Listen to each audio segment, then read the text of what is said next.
Isa sa mga isinusulong ngayon ay mapigilan ang pagkalat ng napakaraming fake news.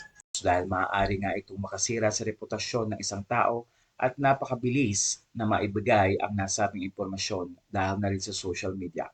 Kaya naman isang video ang ipinost ng Team Kiko PH para na rin maiwasan ang pagkakalat ng mga maling impormasyon tungkol sa isang tao.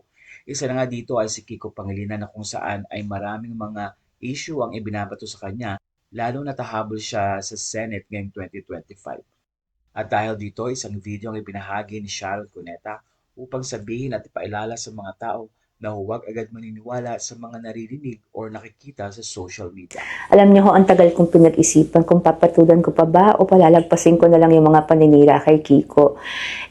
Wala hong tigil ang mga chismis na peke naman tungkol sa kanya, lalo po ngayon na siya ay tumatakbo ulit para senador. Ang lakas po ng impluwensya ng social media, hindi ho ba?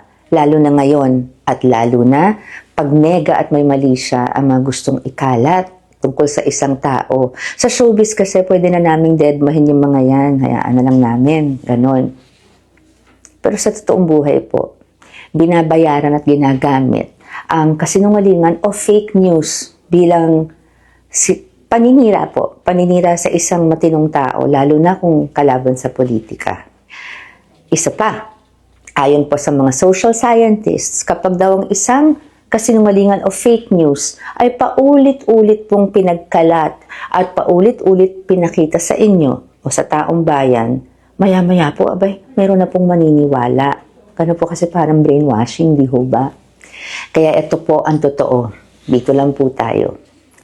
In our almost 30 years of marriage, si Kiko po ay walang ginawa kundi maging mabuting asawa at ama. Pag siya po ay nangako, talaga pong harangan mo ng sibat, kailangan punto pa rin niya. Ganun po siya sa amin. At nagawa na po niya. Nagawa na niya at gagawin po niya ulit.